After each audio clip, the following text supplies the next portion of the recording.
예수님께서 죽으셨다가 사흘 만에 부활하셨어요. 부활하신 부활체를 제일 먼저 본 여자가 막달라 마리아죠. 그 마리아에게 너 제자들에 가가지고 예수님이 살아났다 전하고 갈릴리에서 가서 보리라고 전해라 그랬어요. 그 말을 전했을까 안 전했을까? 전했죠. 그런데 제자들이 갈릴리로 갔을까 안 갔을까? 안 갔어요. 안 가고 예루살렘 어떤 골방에 문 꽉꽉 닫아 놓고 있는 그곳에 저녁 시간에 오셨어요.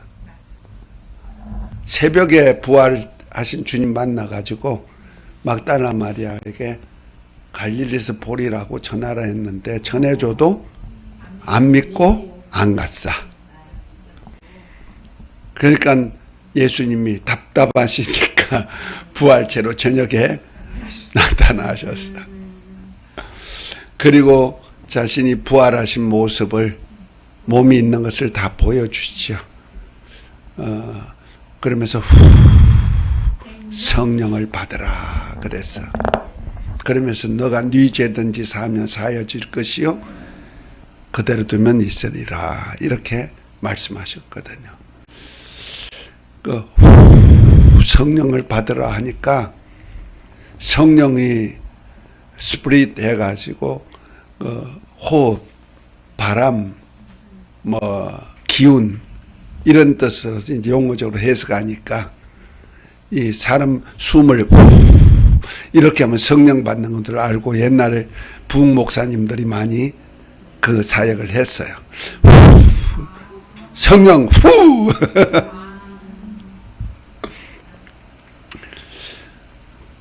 예수님이 부활하신 모습을 보여주기 위해서 숨쉰 거예요. 예수님은 뭐랬습니까? 영은 몸이 없어도 인자는 이렇게 몸이 있다. 살과 뼈가 있다. 보여주시고 이제 실제로 살과 뼈가 있는 모습으로 부활하신 것을 보여주기 위해서 하신 일이 너에게 무슨 먹을 것이 있느냐 했는데 생선 2마리를 주니까 잡수시더라 이랬죠. 그 다음에 하고 숨을 내쉬었단 말이야. 근데 그 말씀을 어떤 목사님은 설교하시는 게 그렇게 말씀하시죠. 전 그거 이해가 됐어요. 아담도 흙을 빚어서 생명을 집어넣잖아요. 근데 이제 그 죽었잖아. 아담 대신에 예수님 다시 신학에 오셨잖아.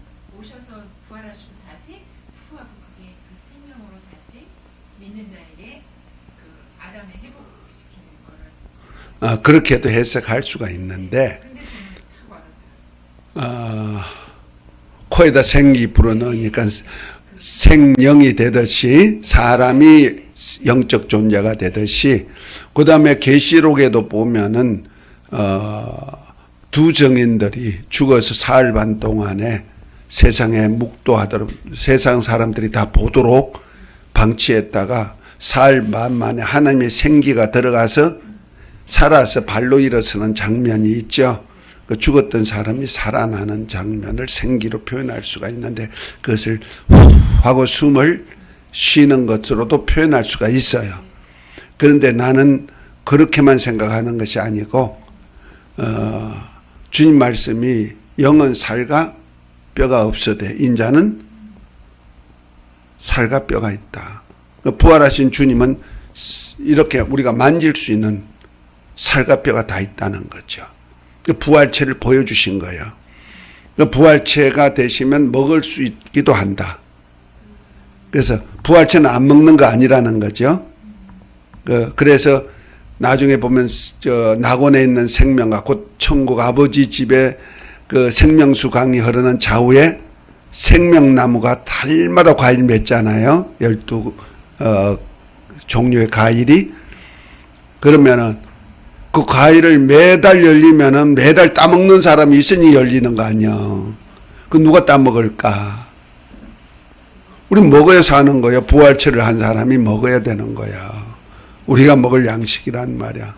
그래서 에베소 교회에게 하신 말씀이 뭐예요?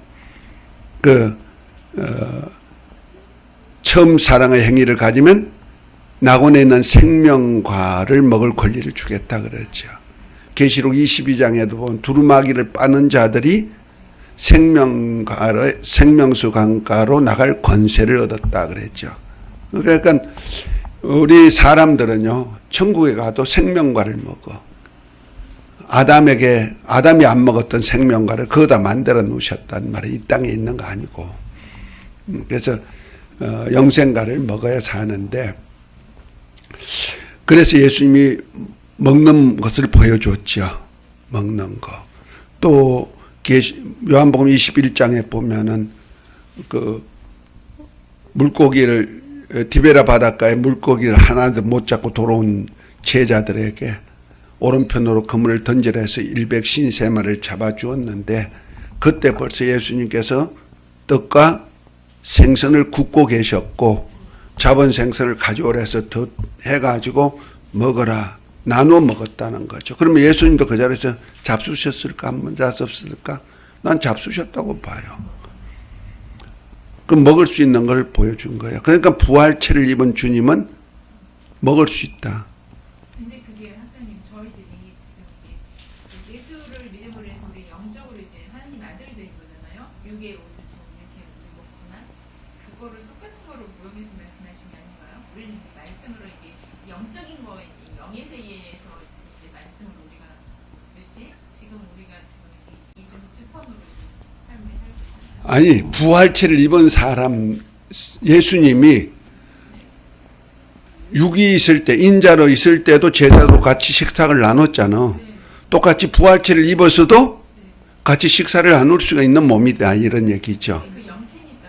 근데 우리는 지금 영의 세계로는 지금 우리가 영의 세계가 아니고, 영의 세계는 말씀을 먹고 살지만은 나중에 부활체를 입으면은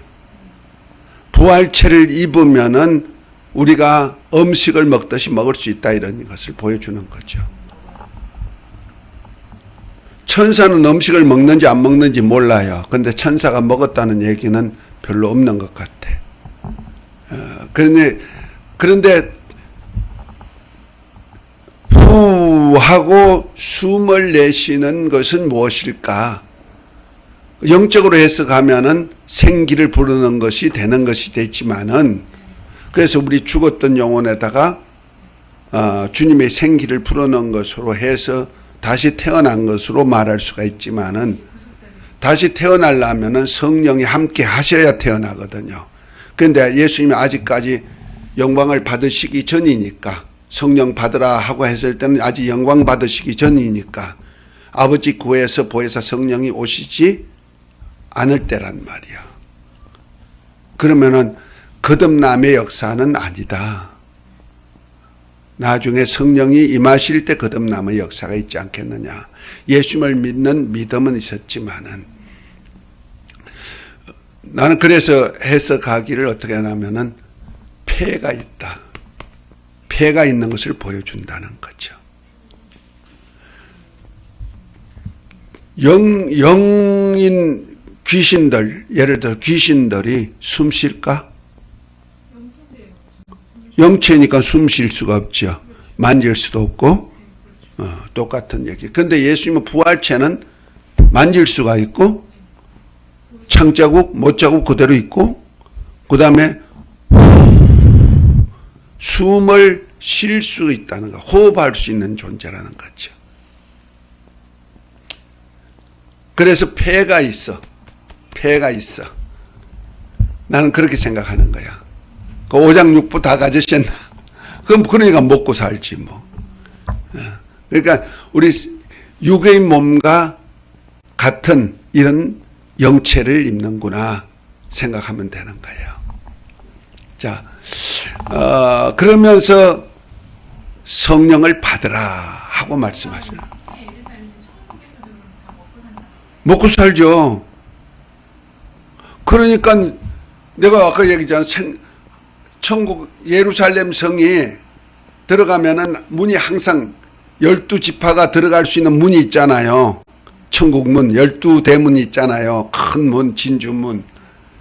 글로 사람들이 닫는 예가 없으니까 밤낮 닫는 예가 없이 글로 출입을 하는 거예요. 백성까지 다 출입하는 거예요. 그러니까 예루살렘성, 하늘에 있는 시온산 예루살렘엔 누가 있느냐?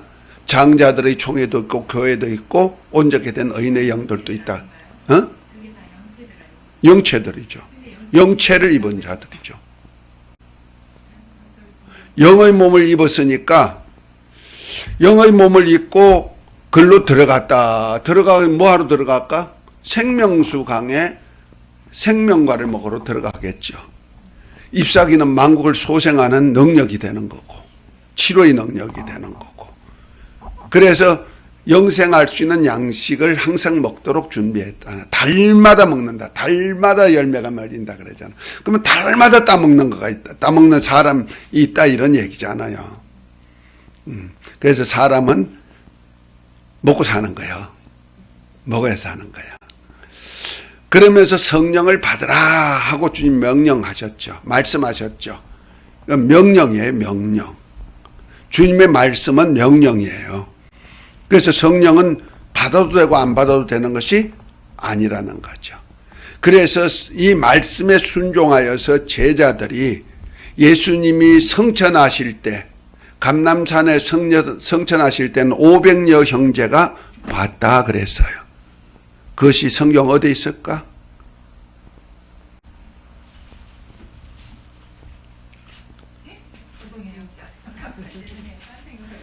예수님이 성천하실 때 500여 형제가 봤다 그랬죠.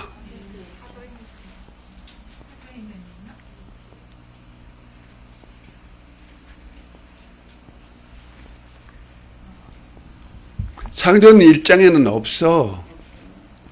제자들과 같이 모이사 그랬죠. 자, 고린도전서 15장.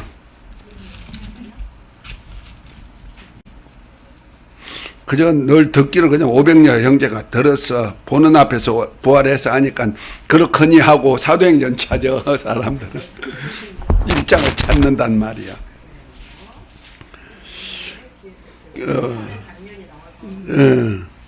15장 1절부터 보면 형제들아 내가 너희에게 전한 복음을 너희가 알게 하노니 이는 너희가 받은 것이요 또 그 가운데 쓴 것이라. 너희가 만일 나의 전한 그 말을 굳게 지키고 헛되지 묻지 아니하였으면 이로 말미암아 구원을 얻으리라. 내가 받은 것은 먼저 너희에게 전하노니 이는 성경대로 그리스도께서 우리 죄를 위하여 죽으시고 장사 지낸 바 되었다가 성경대로 사흘 만에 살아나사 게바에게 보이시고 후에 12제자에게와 그 후에 500여 형제에게 일제히 보이셨으니 그 중에 지금까지 대반이나 살아있고 어떤 이는 잠들었으며 그랬죠. 이제 나중에는 만삭되어 나지 못한 자기에게도 보였다는 거예요. 바울이 얘기했죠. 여기 그러니까 예수님이 부활하여 성천하실 때 몇 명이 봤다? 500여 형제가 봤다는 거죠. 그런데 마가의 다락방에서 주의 약속을 믿고 기도한 사람, 기도한 자에게 성천하시고 40일 동안 제자들에게 보였다가 성천하시고 열흘 더 있다가 50일째 이제 성령이 마가의 다락방에 오순절 날에 임하셨는데 그때는 몇 사람이 모였더라? 120여 명이 모였더라 그랬죠. 그 사도행전 1장에 보면 나오죠. 그 사도행전 1장 한번 봅니다.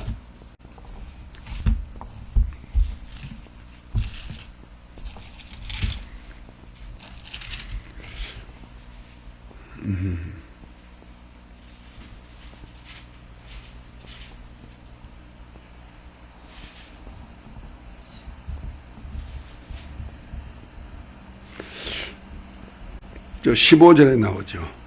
모인 무리의 수가 한 120명이나 되더라 하면서 그때 모인 수가 약 120명이라는 거예요. 그럼 500명 중에 380여 명은 어디로 갔다는 거죠. 그 올라가실 때 500여 형제에게 가심을 본 그대로 그 500여 형제에게 예수님께서 아버지 약속한 성령을 기다리라. 성령이 임하면 권능받아 예루살렘과 온 유대와 사마리아 땅끝까지 이르러 내 증인이 되리라 명령하셨죠. 명령했는데 그 명령에 순종한 사람들이 몇 명이다? 120명. 나머지는 열흘 동안에 다 자기 길로 가버렸네요.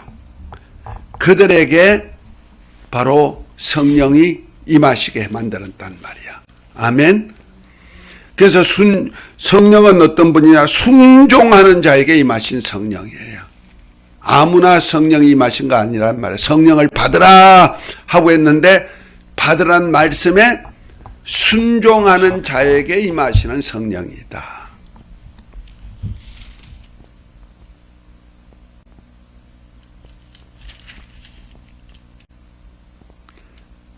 자, 사도행전 5장 32절에 보면 이렇게 표현합니다. 우리는 이 일의 증인이요 하나님이 자기를 순종하는 사람들에게 주신 성령도 그러하니라 하시니라.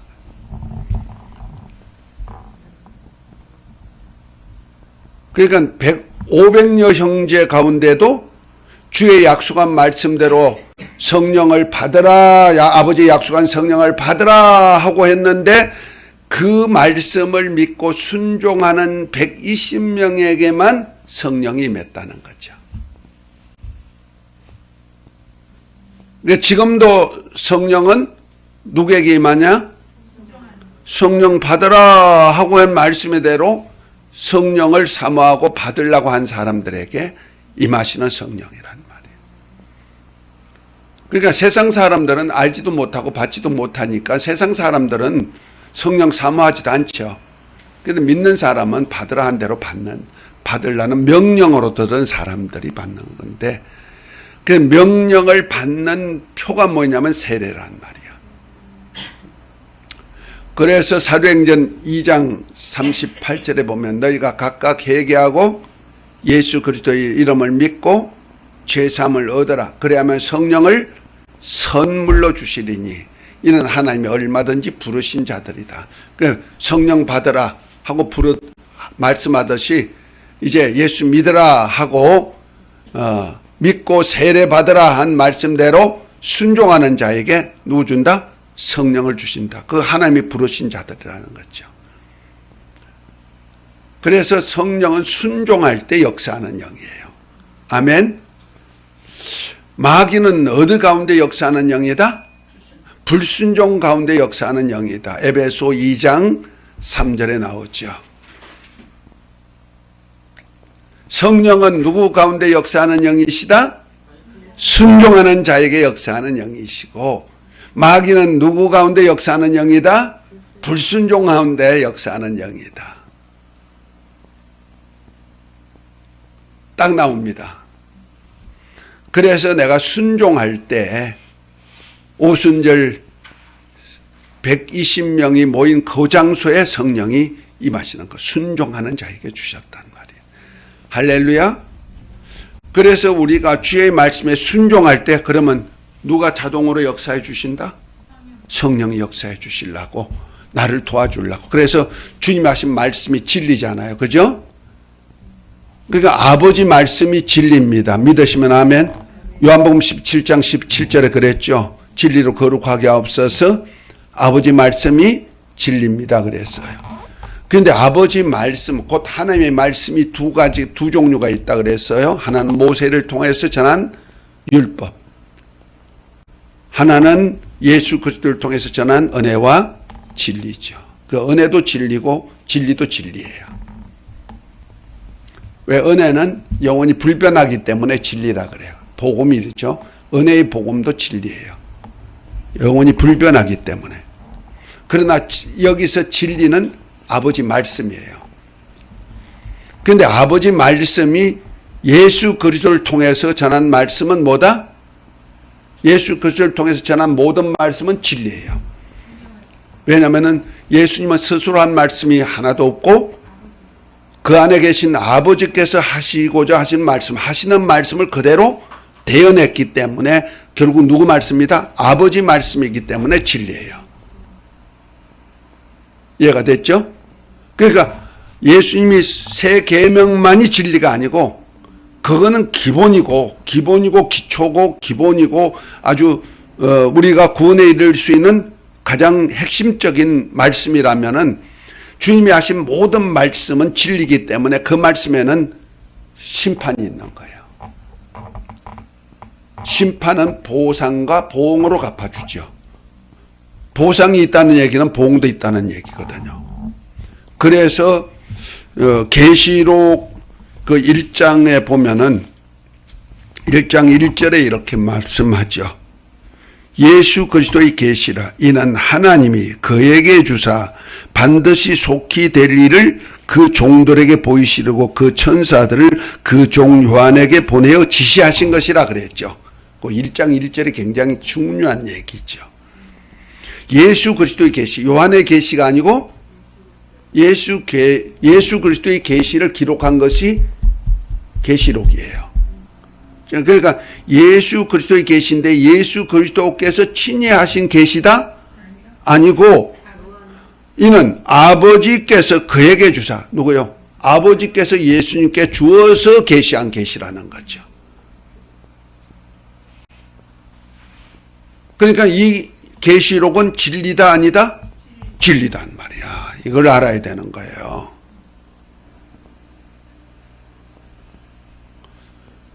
계시록은 비유다? 그림자다? 진리란 말이에요, 이거. 다만 은유적으로 표현한 것들이 여러 것이 있기 때문에 그걸 해석하기가 애매해서 그렇지. 그래서 계시록 마지막을 한번 보세요. 22장이죠.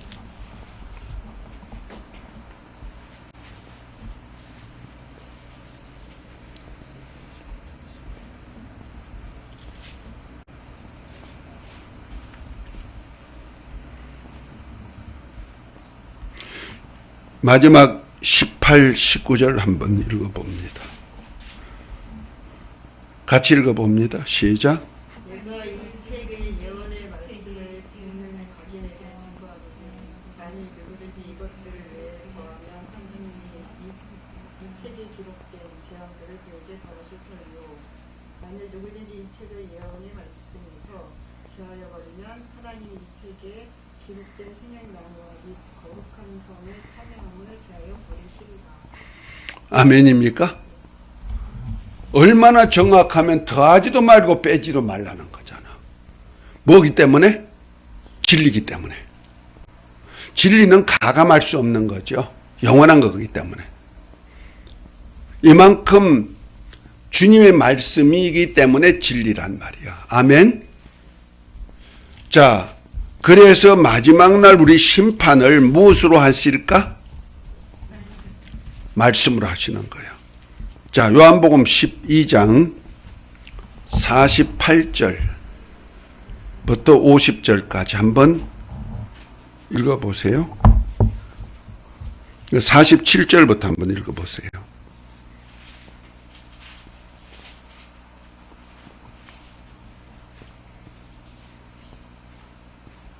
마이크 잡고 읽으세요. 빨리 읽어요. 찾으신 분 빨리빨리 읽어. 알겠습니다. 47절 사람이 내 말을 듣고 지키지 아니할지라도 내가 저를 심판하지 아니하노라. 내가 온 것은 세상을 심판하려 함이 아니요 세상을 구원하려 함이로라. 나를 저버리고 내 말을 받지 아니하는 자를 심판할 이가 있으니 곧 나의 한 그 말이 마지막 날에 저를 심판하리라.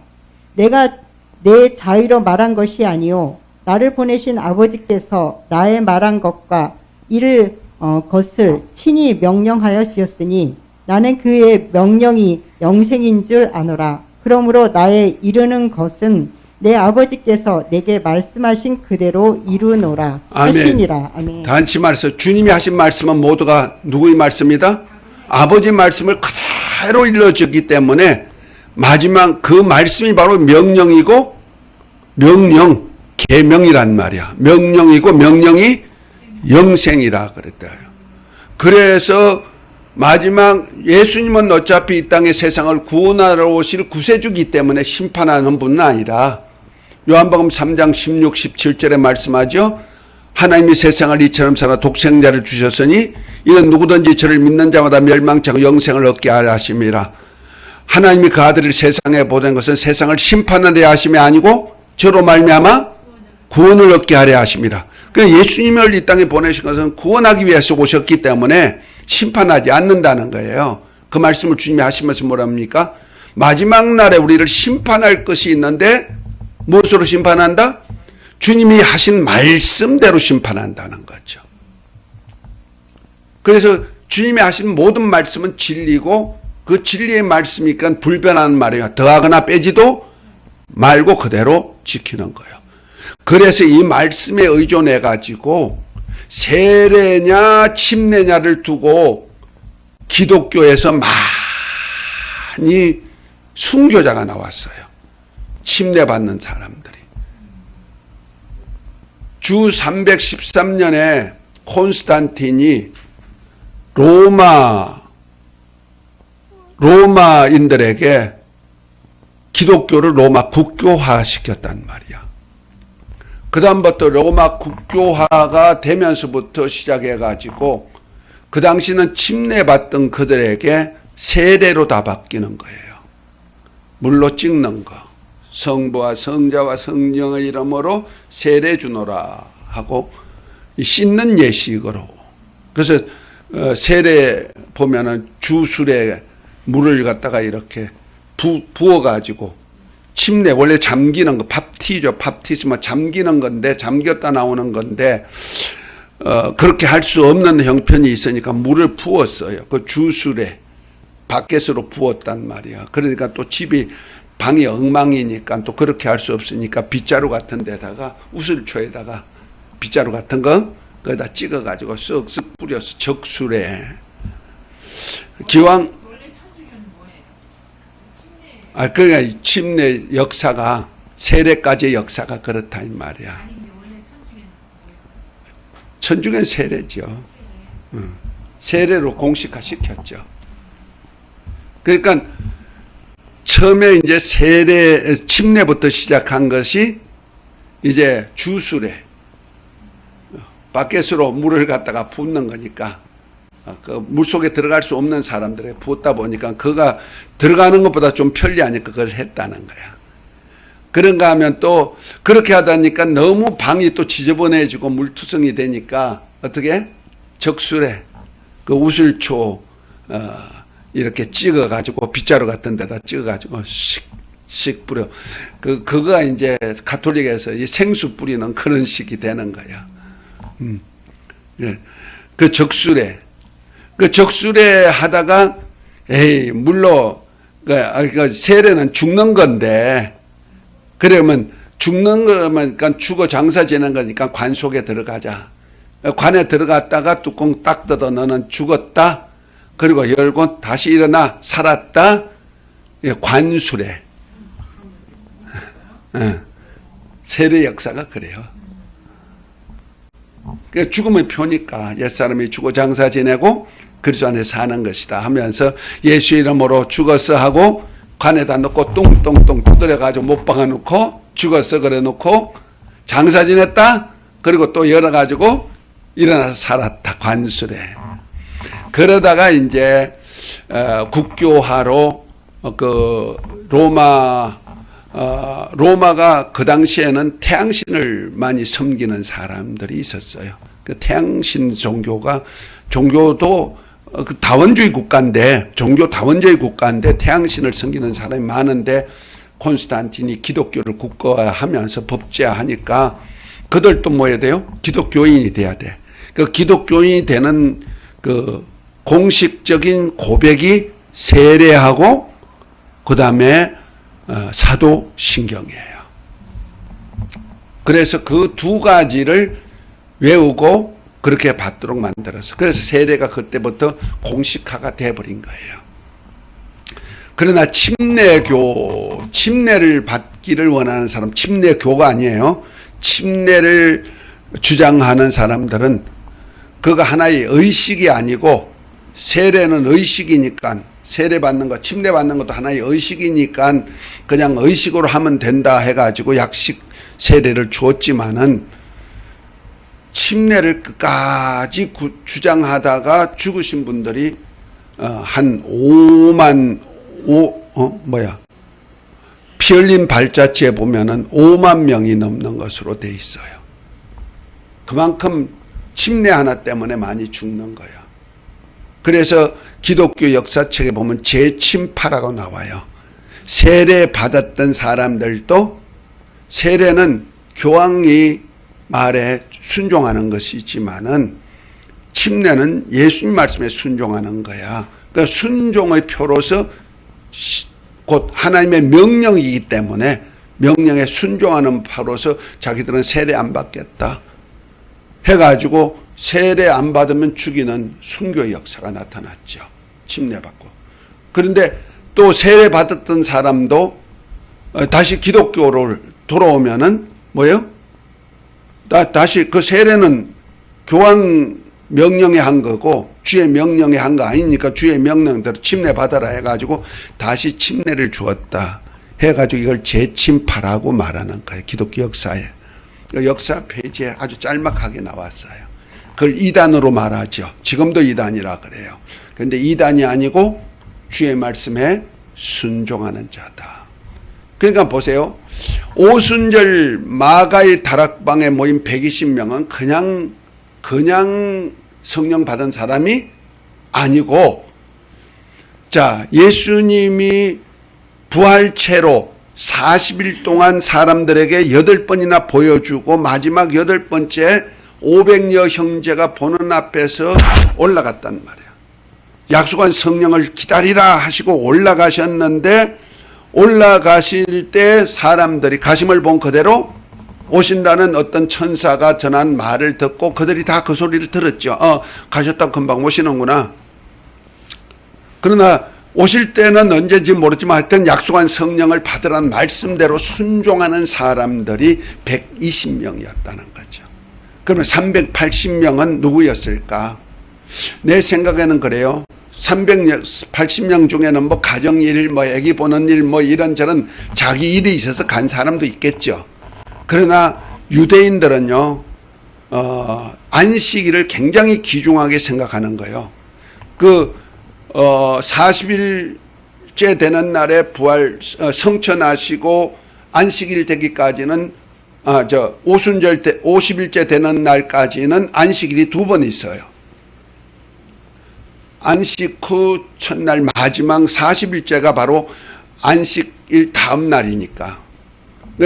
그러니까 안식일 치면요, 안식일이 2번 지나가는 거예요. 그 안식일 2번 지나가면 율법의 안식일을 지키지 않으면 돌로 쳐 죽이라 그랬단 말이야. 그러니까 모세의 율법의 말씀대로 지켜 살 것이냐, 예수님의 말씀대로 지켜 살 것이냐, 이건 자기 신앙 고백이 되는 거예요. 내가 율법 안의 사람이냐 아니면 주님 안의 사람이냐를 누구에게 순종하는지 순종하는 자의 종이 되기 때문에, 그래서 성령을 받으라는 것을 명령으로 들었던 사람들이 바로 오순절 날에 순종하는 자에게 임하는 성령으로 인해서 성령 받은 거예요. 아멘. 그런데 세례 또한 뭐이다? 주의 명령이라는 거예요. 곧 침례는 주의 명령이라는 거예요. 그래서 명령에 순종했을 때 성령이, 하나님이 얼마든지 부르신에게 성령을 주신다는 거죠. 아멘. 그래서 회개하고 각각 예수 그리스도의 이름으로 세례받고 제사함을 얻어라. 그러면 성령을 선물로 받으려 했을 때 성령은 순종하는 자에게 임하는 성령이기 때문에 세례 받는 자에게 성령이 임하는 이유가 거기 있다는 거예요. 그래서 세례 자체는 2가지 세례가 있죠. 하나는 세례 요한의 세례, 하나는 예수님이 세례 요한이 그 백성들에게 행하는 세례, 또 세례 요한이 예수님께 행한 세례, 두 가지 세례예요. 그러니까 세례 요한이 백성들에게 행하는 세례는 회개케 하는 세례라 그런단 말이야. 자, 마태복음 3장을 한번 봅니다. 내가 지금 성령 얘기하면서 세례를 얘기하는 이유가 바로 이런 중요성이 있기 때문에 그렇습니다.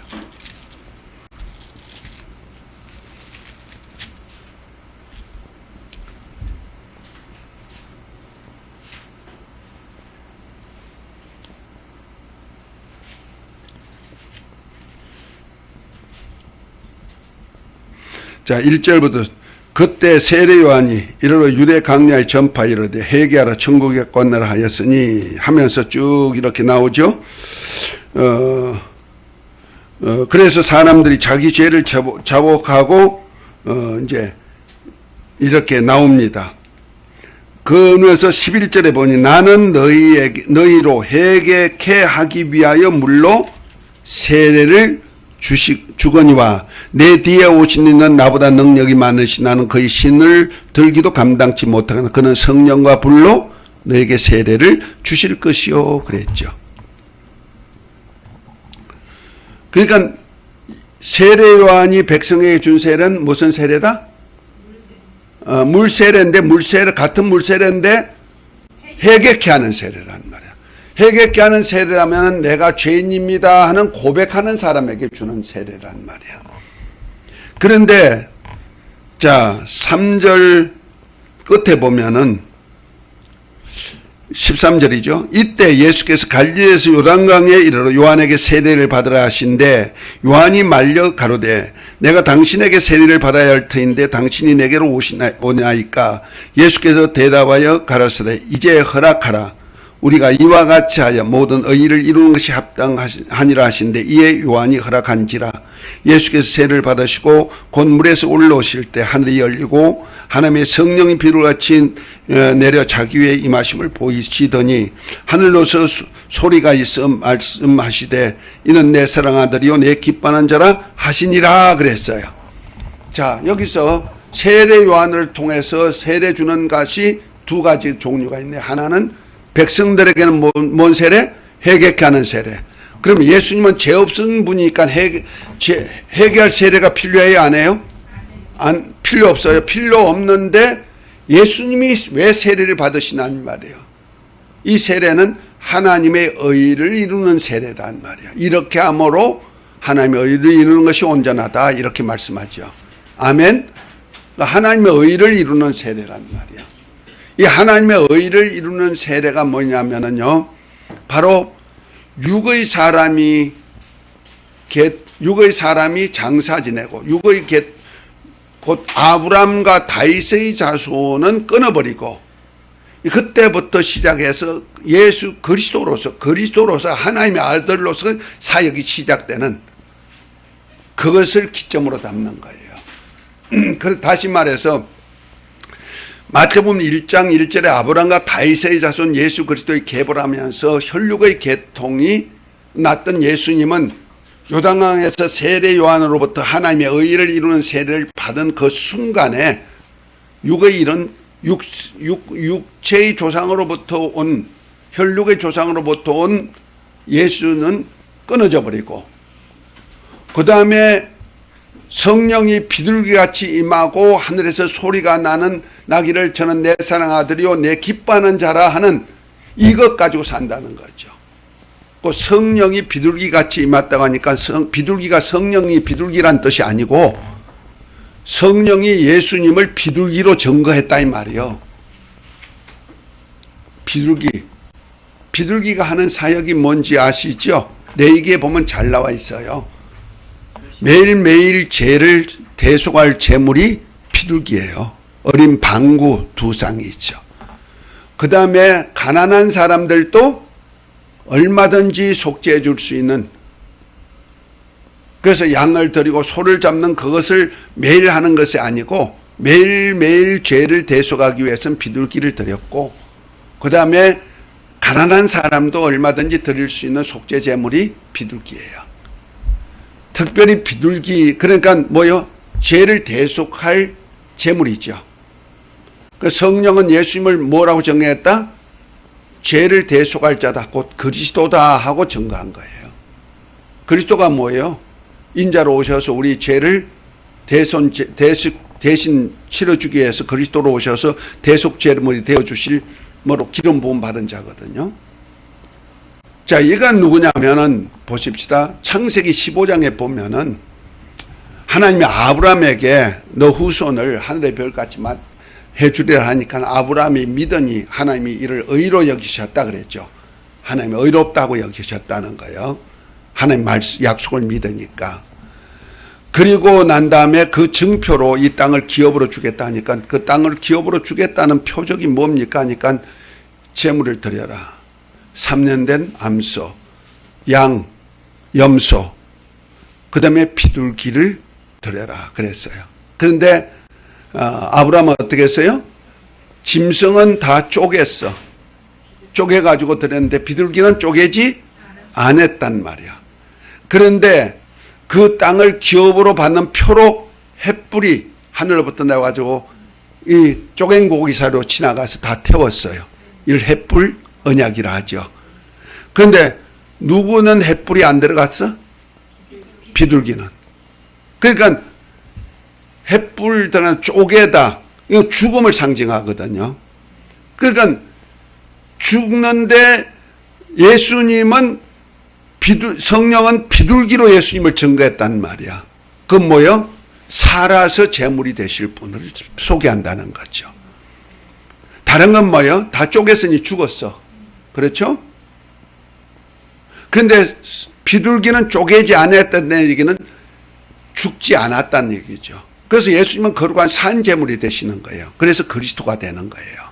그래서 성령은 예수님을 비둘기로 증거했다는 얘기는 매일매일 죄를 대속할 그리스도다. 거룩한 산제사로 드릴 자다. 이렇게 증거한 증거고, 하늘에서는 예수님을 뭐라 했다? 아버지는 내 사랑한 아들이라 그랬단 말이에요. 그래서 아브라함과 다윗의 자손이 이제 하나님의 아들로서 사역하는 사역의 신앙의 표가 뭐이다? 세례에서 구분시켰다는 거죠. 근데 여기 선생님 11절에 성령과 불로 너희에게 세례를 주면 불세례는 뭐예요? 세례는 아까 침례는 원래 세례란 뜻이 아니라 침례란 뜻이라 팝티죠. 팝티스마예요. 잠기다 하는 뜻이에요. 물론 팝티조에도 이렇게 적시다, 씻는다 이런 날도 있지만 실제는 잠기는 것을 얘기하는 거죠. 그러면은 성령으로 잠기다 이런 뜻이 되는 거예요. 성령 세례. 그러면 성령 세례는 성령이 충만하게 임하실 때를 성령 세례로 보면 되는 거죠. 오순절 마가의 다락방에. 성령 세례는 아무한테나 내는 게 아니라 얼마든지 하나님 부르신 자에게 주시는 건데 뭐 아무나 부르신 자에게 다 주시죠. 아무나 주는 건 아니지. 죄인에게는 안 주시죠. 성령은 죄인과 함께 하지 않으니까. 불은 뭐냐? 불에 잠기는 거예요. 불에 잠기는 것이 언제야? 오순절 불에 혀 같은 것이 갈라졌지 불에 잠기진 않았네. 성령이 임한 표적은 되는데요. 우리가 성령 받을 때 보면은 어떤 성령 받을 때뿐 아니고 죄인인 것을 죄인이에요. 예수님을 만날 때 어떤 사람은 불로 만나는 사람이 있어. 불이 막 둘둘 굴어와가지고 자기를 쳐가지고 떼굴떼굴 굴고 뜨거워 하다가 나중에 일어나면은 주님하고 눈물 콧물 다 흘리는 사람이 있다니까. 그런 사람은 보편적으로 어떤 사람이냐 했더니 하나님 대적하기를 많이 하는 사람들. 뜨거운 불로 막 태워버리는 것 같아. 몰라, 내가 볼 때는 그렇다 이 말이야. 그렇다고 성령은 아니다 이 말이야. 성령은 불일 수 없죠. 비둘길 수도 없죠. 그건 찬양이고.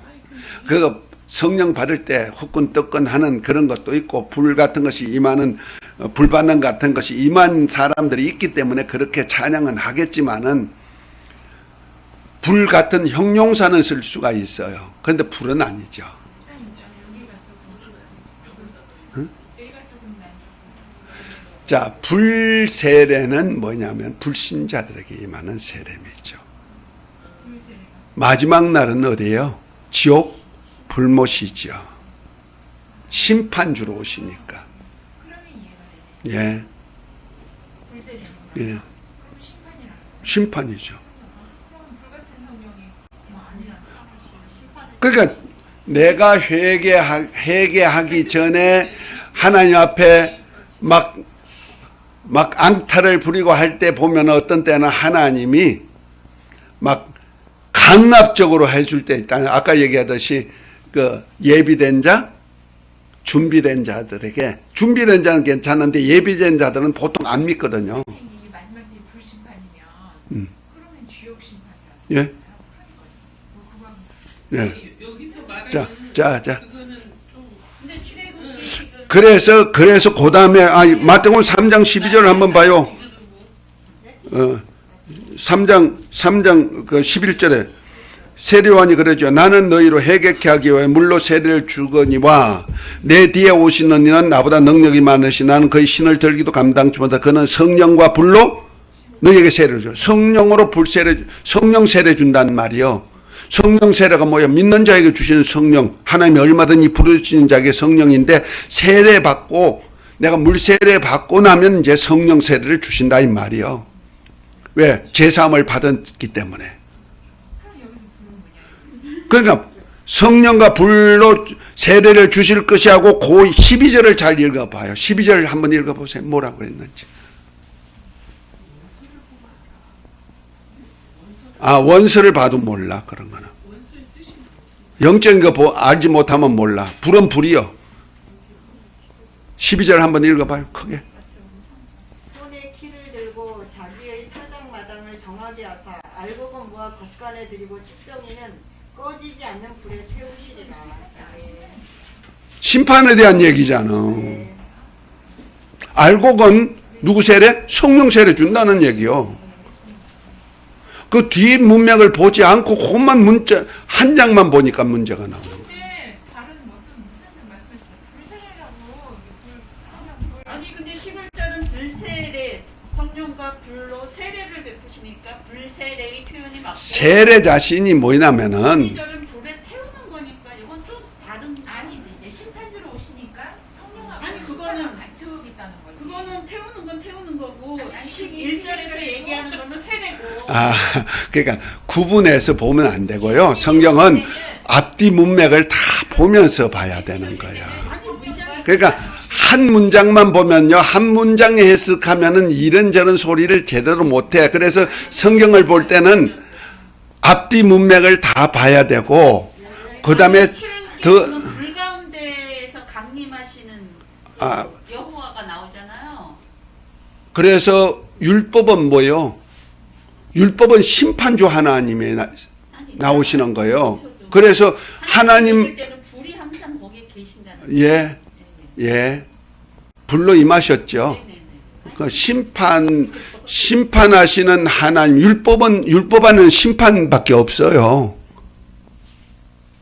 그래서 그러시는 거예요. 그래서 율법을 받을 때 아무도 올라오지 못하게 하잖아. 왜? 내가 돌진해서 너를 죽일까 하노라 그러잖아요. 그래서 율법을 직접 못 받고 모세를 통하여서 받게 하는 거예요. 그런데 그 율법을 자. 저기 목사님들이 전하실 때 너무 그 율법에 이렇게 얽매이게 전하는 거는 그건 죄예요, 죄가 아니에요? 그건 율법주의지. 아니 그러니까 모든 성도를 다 그런 식으로 율법으로 교육을 시키시더라고요. 그러니까 율법이 필요해요. 왜냐면 죄인인 것을 알게 하는 법이니까. 몽학 선생이니까. 율법 없으면 죄가 깨달아져요? 안 깨달아져? 내가 죄인이지만 죄인인 것을 알 수 있도록 하는 법이 율법이란 말이야. 그 나에게 하는 율법이 하는 일은 뭐냐? 내가 죄인이구나 하는 알게 하는 거예요. 그 죄인인 것을 알았으면 고소로 끝나면 안 돼. 그러면 심판이야. 그렇죠. 그래서 죄와 사망의 법이야. 그래서 두려워하고 무섭게 네. 하나님을 죄감을 집어 두렵고 무서운 자로 보지. 복음으로 자유 그래서 자유가 없죠. 안 해주시는 예. 거예요. 죄가 아니에요. 그건 목사님이 잘못 가르쳐서 잘못 해석하니까 그런 거예요. 평생을 그렇게 하셔갖고 그게 너무 심하셔. 복음이 없으신 분이지. 은혜와 그리스도 안에 있는 은혜와 진리를 모르시는 분이죠. 아니 근데 그게 선생으로 아, 사람들을 네, 네, 네. 많이 죽여요. 많이 죽여요. 그래서 두렵고 떨리는 하나님으로.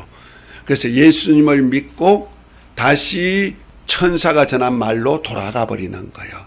그 갈라디아서를 잘 읽어보면 바로 그 얘기를 한 거예요. 근데 그거를 전해야 돼요. 입 다물고 있어야 돼요. 목사님. 우리는 신학교니까 율법? 그렇게 전하시는 거가 잘못됐다고 전해야 돼요. 말씀을 정죄는 하지 마시고 기도하시고. 너무 많이 사람들을 지금 목사님들이 많이 율법주의자들이 많아요. 그러니까 그거 알고 우리 은혜와 진리 없는 율법은요 죽이는 법이에요. 옛날에 목사님은 다 이게 목회를 그런 식으로 해왔어요. 저도 어릴 때요 율법에 정죄받아 죽을 따가 있어. 그래서 내가 율법대로 살려고 엄청나게 애쓰는데 안 돼가지고 나는 죄만 질 생각한다고 해요. 택자는 죄 안 짓는다는데 나는 택자가 아니구나. 불택자라면은 나 지옥 보내려고 택했단 말이야. 그리고 하나님께 대항했다 그랬잖아. 그게 역사야. 근데 그렇게 되면 그분이 그게 선생되기를 두려워하라 그랬잖아요. 그 말씀에 걸리는 거기 때문에 그건 심판은 이제 하나님 하시는 거고. 다만 그를 위해서 기도하세요. 속이 아프고 죽겠어요. 그러니까 어떻게 배웠나에 따라 가지고 사람 죽이고 다 살리는 거예요. 소경 인도하면 둘 다 구덩이에 가는 거예요. 그래서 여러분들에게 여기가 작은 신학교지만은 굉장히 중요하단 말이에요. 굉장히. 이렇게 터치해서 깨워주셨는데 그걸 어떻게 자, 얘기를 해야 돼요? 그건 말씀하시려면 말씀하세요. 여기 와서 배우라 그래요. 그건 말씀하시는 말씀이고 자, 그러니까 보세요. 성령 세례 받음으로 자기 인생이 바뀌는 거예요. 하나님의 의를 이루는 세례. 지금 예수 이름으로 받는 세례는 하나님의 의를 이루는 세례예요. 그래서 로마서 6장을 한번 봅니다. 시간이 좀 지났지만은 요거 하고 이제 봅니다. 로마서 6장.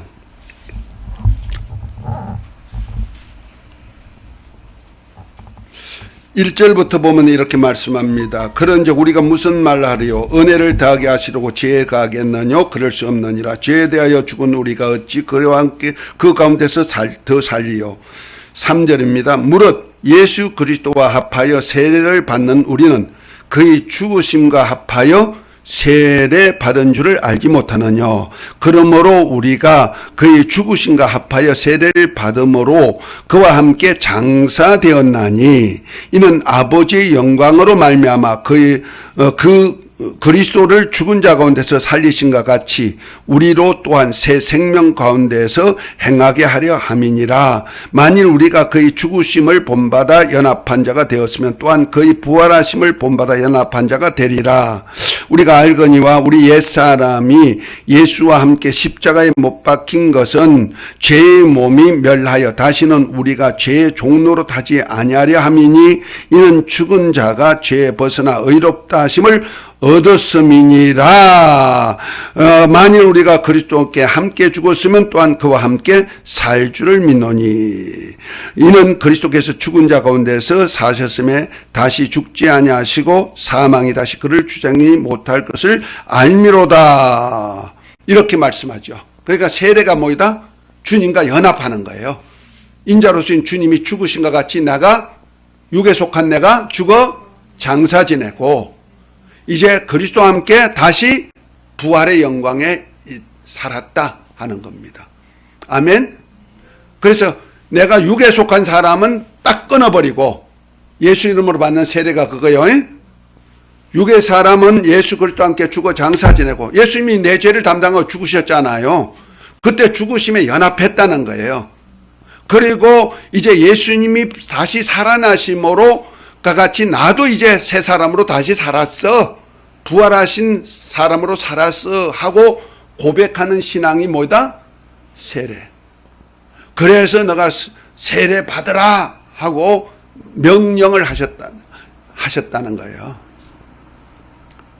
내 이름으로 만민에게 복음을 전파하고 아버지와 아들과 성령의 이름으로 세례를 주라 지상 명령하신 거예요. 그 구원 믿는 자에게 세례 주시죠. 이를 통하여서 이제 혈육의 사람이 죽어 장사 지내고 하나님의 아들로서의 삶이 되는 거예요. 그래서 우리가 지금 육에 속한 세례 받음으로 육에 속한 자가 죽고 이제 영리에 속한 자로 하늘에 속한 주님과 같이 하나님의 보좌에 앉은 자가 된 거예요. 아멘. 자, 그것을 에베소 2장입니다.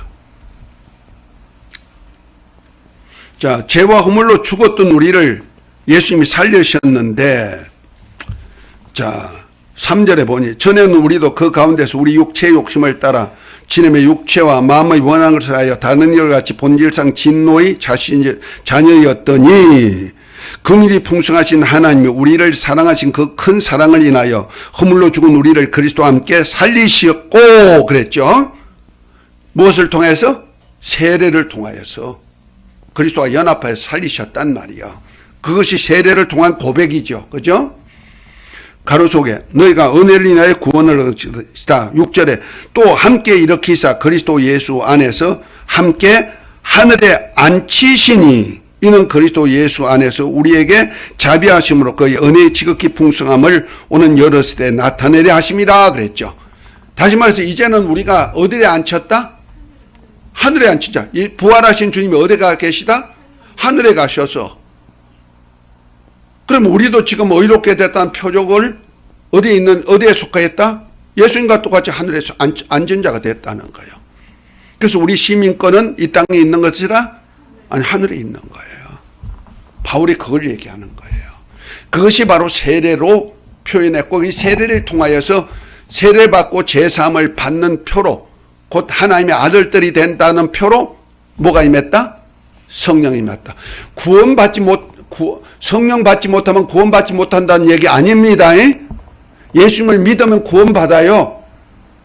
구원받은 자에게 하나님의 아들의 영으로 거듭났어 하는 표로 성령이 보증해 주시고죠. 성령이 오시는 거예요. 아멘. 그 다 차이가 있는 거예요. 한때 그 순복음교에서 성령 받지 않으면 구원이 없어 한 얘기가 했어요. 그래야 교계에서 난리쳤어. 아니, 했어요. 그래서 난리쳤어. 그러면 성령 받지 못한 사람은 구원이 없단 말이에요. 그래서 다시 나중에 정정을 했어요. 그래서 구원은 예수 이름을 믿으면 받는 거예요. 그래서 받고 이제 내가 거듭났다는 표로 하나님이 보정해 주는 것이 성령의 기름 부으시며 성령이 세례 주시는 거예요. 이렇게 한 거예요. 그래서 성령 받으라고 한 거고. 그래서 우리가 성령 받기 위해서는 뭐 해야 된다? 내가 옛사람 육에 속한 사람은 죽어 장사지. 그래서 예수님도 하나님의 의를 이루는 세례를 받는 그 순간에 아브라함과 다윗의 자손의 계보는 끊어져 버리고 예수 그리스도로서 하나님의 아들로서 사역을 시작되는 거예요. 우리도 똑같아요. 내가 세례받는 순간에 권장석이란 육의 부모로부터 받은 이름의 사람은 죽어 장사 지내고 내가 이때 예수 그리스도 안에서 하나님의 아들의 영을 받아서 하나님의 아들로서 그리스도께서 하셨던 사역을 함께하는 동력자가 되었다는 거죠. 이를 위해서 뭐 받으라? 성령을 받으라 한 거예요. 그래서 네 죄든지 사하면 사하여질 것이고 두면 그대로입니다. 그리스도 사역을 같이 하게 만드는 거예요. 할렐루야. 성령 받게 한 이유가 뭐이다? 주님과 같은 일을 하게 하기 위함이다. 하나님의 아들로서. 자, 좀 시간이 늦게까지 해서 죄송합니다. 수고 많이 하셨습니다. 맛있는 식사 시간입니다. 할렐루야. 감사합니다.